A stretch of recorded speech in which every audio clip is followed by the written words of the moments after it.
Welcome into the Real Kipper and Bourne Show. We are live on Sportsnet 590 The Fan, Sportsnet 360, and Sportsnet Plus. It's the Leaf Hour edition. In an hour, we'll welcome into our national show Darren McCarty, four-time Stanley Cup champion, and in studio David Amber as he sets sail on Hockey Day in Canada. 12 hours of programming. Canmore, Alberta. No prettier place. I've never been. Pictures are nice. Okay.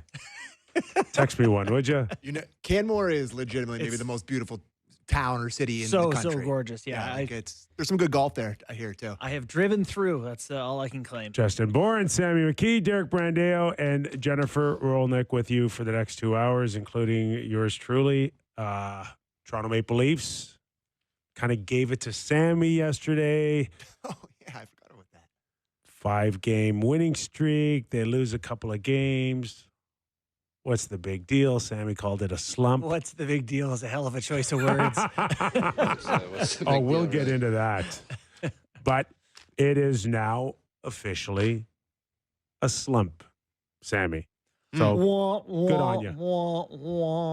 I know. I can sense it. I know when it's coming. I can just feel it. So, yeah, they're slumping, boys.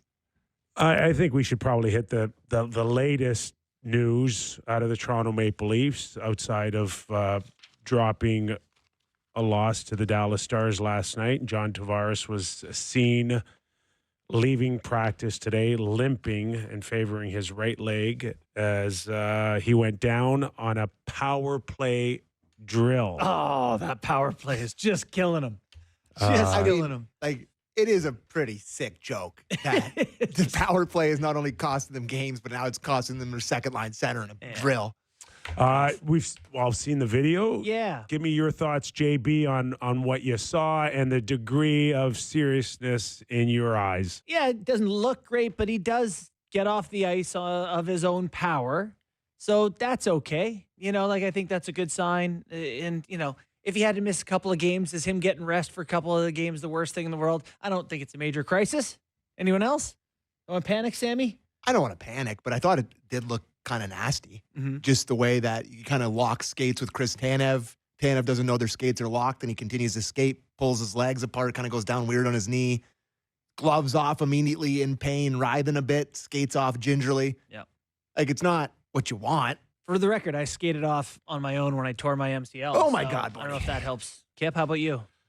I think there's just absolutely no way, even based on the video, to your point, where you can definitively say, he's fine. Because we've seen, to your point, guys walk up, limp off, and then find out later that there's something a lot more significant going on with a knee, especially. Yeah. And I don't think it helps the fact that either the Leafs haven't made any type of formal announcement on it. The last we had heard was head coach Craig Berube saying he needs to be reevaluated before we get any update. I would think if everything checks out okay at this point, maybe the Leafs might release something. Maybe they might not. I don't know. Mm-hmm. Would you want to calm the waters down if you're the Leafs, or would you rather just wait for tomorrow? I got to assume that there is a chance that he may need a picture, an X-ray, something just to confirm everything's okay. Maybe that's going on as we speak. But to Sammy's point, when it rains, it pours. Well, and, it didn't look like Connor Zary. Like his knee didn't look like it snapped. However. Or carried off the ice by 3 people. Right. But on the other hand, he's, in his mid-30s when your tendons and everything else start to become dry rubber bands. So you never know. Yeah. Stay tuned. We'll wait and we'll report on the news when we have it. How significant would this be if he's lost for 4 to 6 weeks? Oh, my God. Well, that's nightmare scenario. 4 to 6 weeks is worst case scenario. Just the thought of losing John now for a significant amount of time. Yeah, I'm not going to say it's good. Max Domi might get an opportunity up the lineup. He's been scuffling offensively. Maybe that opportunity opens a door for him. they have a couple of pretty good players on the outside. Pacioretty and Holmberg didn't play last game. I'm not saying it doesn't matter. I'm just saying you can get by a few games. 4 to 6 weeks is a problem because it takes you to the trade deadline where you're not sure. Like, if it's 10 weeks and it's playoffs, then you get to spend the money. Cool. If it's 10 days and he's back, cool. That middle ground scares me most of all. Agreed wholeheartedly with everything. He Okay. said. I have nothing to add. And to for that. the record, though, I did not bring up that if he's out the rest of the year, Oh my God. you can go and spend his money somewhere else. Now, who was that on this panel before we went on air? Who mentioned it's that? a hypothetical. Oh, I thought No, I'm asking. I didn't bring it up. Out, I was just saying, But this is Sammy's world, right? This let's is stick around what it is would this be not like. your Yeah. Leaf Nation that would have this conversation now? I may or may not have got like 2 or 3 LTIR texts in my. Everybody is desperate for the Leafs to do it. They've watched every other team take advantage of it. They don't even want it They to want work. the They Leafs- just want to do it. They It's want like, the Leafs to do it yeah. before the window loophole closes, and it will close after the Leafs do it. But Yes, it will. I've gotten a few of those today, just after the news is trickling in. Well, but you start doing it in we your live- head, and you're like, "Ooh, they retain on Brock Nelson. They get Scott Mayfield as well. They, Yeah. you just start you got doing enough for stupid things. JT Miller. You got enough for everything. So listen, I'm not panicking about the length of it, but I wouldn't say it looked pretty at practice. And they didn't really know, Yeah. and I haven't seen anything or heard anything that they know yet. So we'll see where it goes. Podcast, not a news show. Just like to remind everyone, Yeah. no reports. All right. Football. Let's move on to last night, We have where actually it looked okay to the start. Good start. 1-0. Well, they hit 4 posts or something. A nice typical goal that Leaf fans are used to, where Marner finds Matthews. Matthews with the quick Is release. that the first one this year where he's just like Catch and wristed release? one by a goalie like that? I thought it was all Lorenz on that play. No. It's like, wait. Hold on. What? He got him going. Lawrence is already Yeah. off the line. After that, it just seemed like kind of went downhill with a 4-1 loss, but still kind of hearing a similar tone out there where we're not that bad and we're close and we had 5 posts and a couple of bounces here and there and we're fine, we're good, and we'll get to some Kipper Clippers with Berube setting a bit of an overview of the game. But are you sensing that, like, it's just not Marner? It's others now going, it's not that bad. Relax. Well, it's one other, and it's William Nylander. And for me, it reminds me of the Thornton one that we all hated, where it's like, why isn't the standard excellence? Why isn't it that? Why are they so willing to lose games and be like, we weren't that bad? Like, the standard should be, we're great. We're a great team. We're first. We're pushing. We hold ourselves accountable.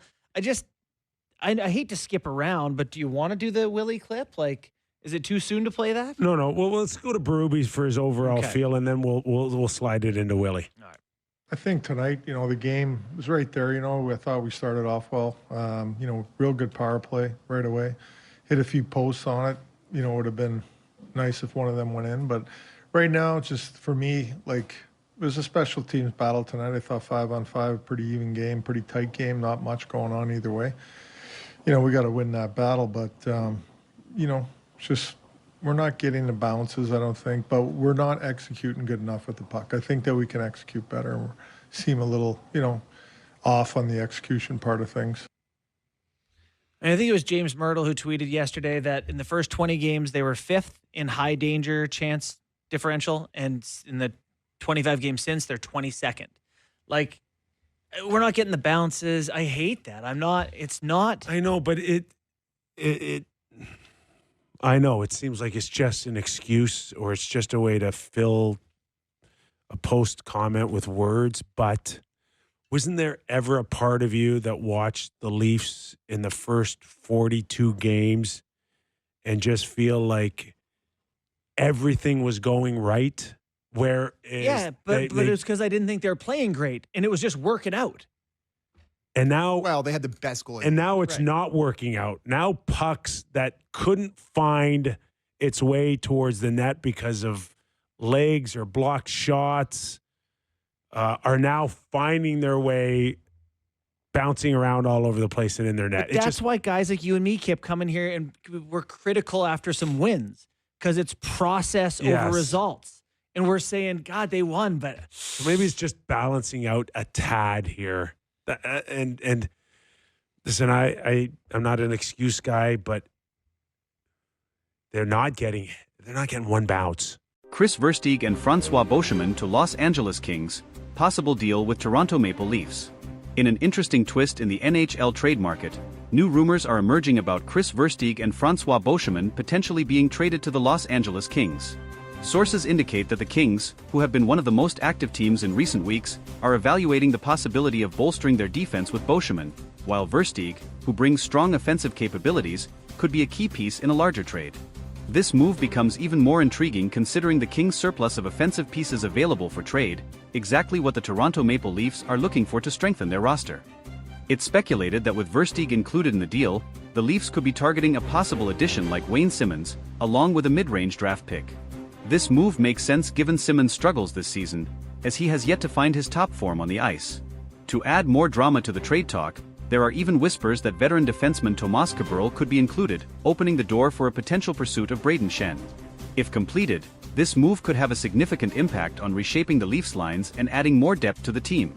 Stay tuned for updates to see if these trades come to fruition and how they might shape the future of Toronto and Los Angeles this season.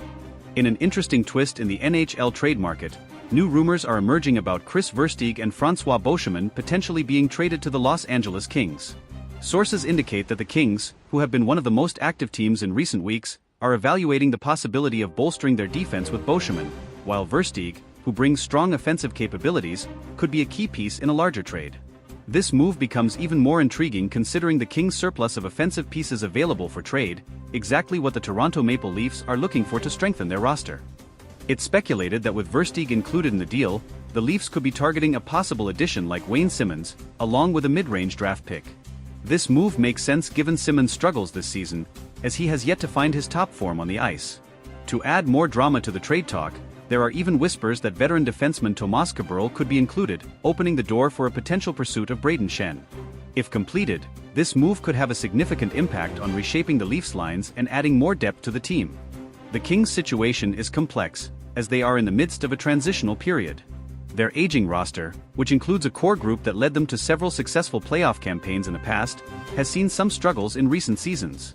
While there's a clear need for defensive help, Los Angeles may also want to improve their offensive consistency in order to make a deep playoff push. The combination of Beauchemin's defensive reliability and Versteeg's offensive upside could help the Kings balance their lineup. From the Leafs' perspective, this potential deal is about retooling for the future. The team is in a position to compete, but they also need to solidify certain areas on the ice.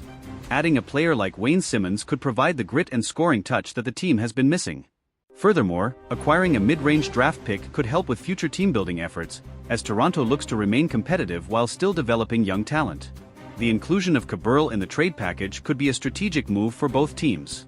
The veteran defenseman, who has been with the Leafs for a long time, has seen his role diminished in recent seasons. However, his experience and offensive abilities could be a valuable asset for Los Angeles, who could use a steady presence on the blue line to help their younger players develop. The talk surrounding Brayden Schenn's potential involvement in the deal adds an intriguing layer to the negotiations. Schenn, a versatile forward, has shown flashes of brilliance but has been inconsistent at times. If the Leafs are able to land him, it could be a great opportunity for both the player and the team to find success together. Schenn's physicality, two-way game, and leadership could be exactly what the Leafs need to bolster their forward group. While the trade market can be volatile and unpredictable, these rumors suggest that both the Kings and Leafs are preparing for significant changes. For Toronto, this could mark the beginning of a new era, with a focus on adding more experience and depth. For Los Angeles, the trade could be a chance to retool and address some of the weaknesses in their lineup, while still competing for a playoff spot this season. Of course, as with any trade rumors, it's important to remember that these discussions are fluid and can evolve quickly. There are many moving parts in these types of negotiations, and both teams will likely have to weigh their options carefully before making any final decisions. It's also possible that other teams could enter the fray, further complicating the situation. In the coming days, fans of both teams will be watching closely to see if any concrete moves are made. The NHL trade deadline is fast approaching, and teams are scrambling to position themselves for a successful postseason. Whether this rumored deal materializes or not, the possibility of a major trade between the Leafs and Kings will certainly keep fans on edge as the season continues to unfold. The trade talks involving Versteeg, Boschman, and potentially Simmons or Schenn highlight the delicate balance that NHL teams must strike between immediate success and long-term growth.